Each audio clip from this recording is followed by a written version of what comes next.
Hello friends, welcome to my YouTube channel. तो हम DSSB के लिए TGT SST की तैयारी कर रहे हैं और आज का हमारा टॉपिक चैप्टर नंबर 4 क्लाइमेट जलवायु है, जो कि ज्योग्राफी का है, क्लास 9 का। तो ये NCERT के नोट्स मैंने बनाए। एक विशाल क्षेत्र में लंबी समयावधि 30 वर्षों से अधिक में मौसम की अवस्थाओं तथा विविधताओं का कुल योग ही जलवायु है। तो ये जलवायु की डेफिनेशन है। भारत की जलवायु को मानसूनी जलवायु कहा जाता है। इस प्रकार की जलवायु मुख्यतः दक्षिण तथा दक्षिण पूर्व एशिया में पाई जाती है।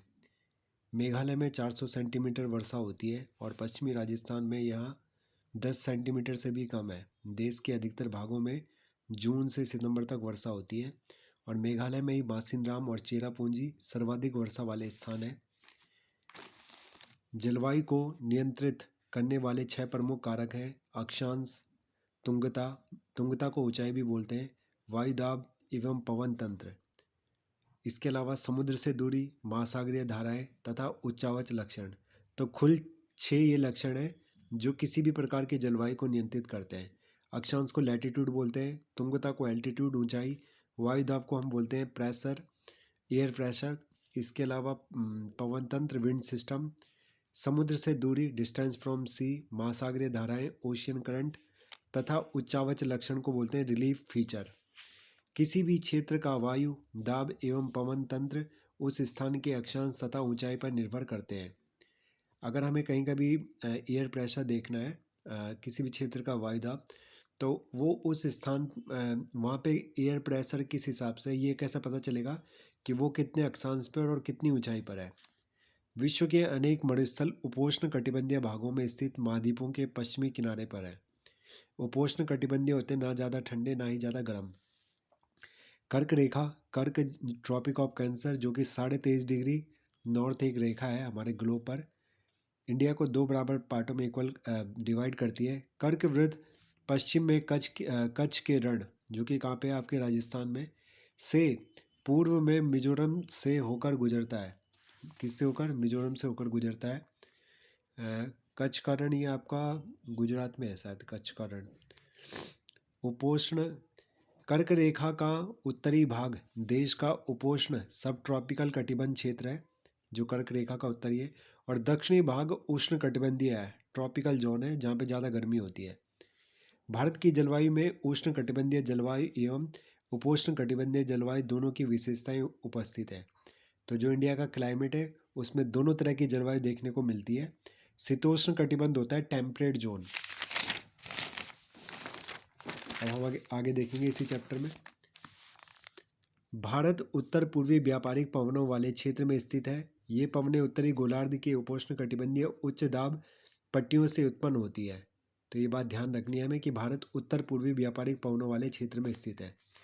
एक क्वेश्चन यहाँ से आता है कि कोरियालिस बल क्या होता है? कोरियालिस फोर्स जिसको बोलते हैं, पृथ्वी के घूर्णन के कारण उत्पन्न आभासी बल को कोरियालिसिस बल कहते हैं। तो पृथ्वी अपने अक्ष पर घूमती रहती है लगातार, ठीक है फ्रेंड्स, तो उसी घूर्णन के कारण उत्पन्न आभासी बल को कोरियालिसिस बल कहते हैं।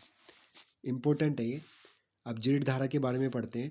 ये एक संकरी पट्टी में स्थित क्षोभ मंडल में अत्यधिक ऊंचाई 12,000 मीटर से अधिक वाली पश्चिमी हवाएं हैं। इनकी गति गर्मी में 110 किलोमीटर प्रति घंटा एवं सर्दी में 184 किलोमीटर प्रति घंटा होती है। यह 27 डिग्री से 30 डिग्री उत्तर अक्षांशों के बीच में स्थित होती है। इम्पोर्टेंट है, इसलिए इन्हें उपोष्ण कटिबंधीय जेट धाराएं भी कहा जाता है। भारत में ये जेट धाराएं ग्रीष्म ऋतु को छोड़कर पूरे वर्ष हिमालय के दक्षिणी क्षेत्र में प्रवाहित होती है। अब आगे देखते हैं भारतीय मानसून। मानसून का प्रभाव उष्ण कटिबंधीय क्षेत्रों में लगभग 20 डिग्री उत्तर एवं 20 डिग्री दक्षिण के बीच में रहता है। अल नीनो बहुत ही इंपॉर्टेंट है, ये वेरी इंपॉर्टेंट है बहुत ही ज़्यादा friends, very important. El Nino यह दक्षिणी दोलन से जुड़ा हुआ एक लक्षण है।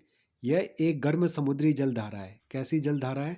एक हॉट ओशियन करंट है, गर्म जलधारा है, जो पेरू की ठंडी धारा, पेरू जो कि आपके अमेरिका के तट पर है, अमेरिका लैटिन अमेरिका का शायद एक देश है पेरू, जो पेरू की ठंडी धारा के स्थान पर प्रत्येक 2 या 5 वर्ष के अंतराल में पेरू तट से होकर बहती है। अल नीनो की उपस्थिति समुद्र की सतह में तापमान को बढ़ा देती है, इसकी वजह से तापमान बढ़ जाता है समुद्र का, तथा उस क्षेत्र में व्यापारिक पवनों को शिथिल कर देती है। और वो जो उस क्षेत्र की व्यापारिक पवनें, तो ये कुल मिलाकर जो अल नीनो है, इसकी वजह से जो हमारे यहाँ पे नुकसान ही होता है भारत में, बारिश नहीं होती है, इस तरह के प्रभाव देखे जाते हैं। मानसून मानसून भारत में जून के प्रथम सप्ताह में मानसून भारतीय प्रायद्वीप के दक्षिणी छोर से प्रवेश करता है, फिर दो शाखाओं अरब सागर शाखा और बंगाल की खाड़ी शाखा में आता है।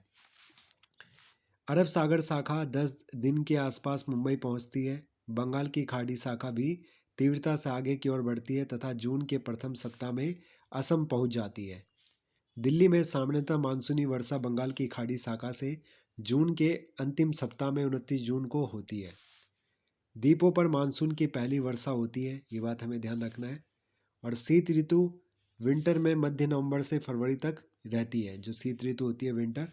ग्रीष्म ऋतु मार्च से मई तक भारत में ग्रीष्म ऋतु होती है। लू को पश्चिम बंगाल में काल बैसाखी कहा जाता है, वेरी इंपॉर्टेंट है काल बैसाखी, क्योंकि यह बैसाख के महीने में होती है। मासिनराम खासी पहाड़ी के दक्षिणतम श्रृंखलाओं में से है। मासिनराम जो है मेघालय में।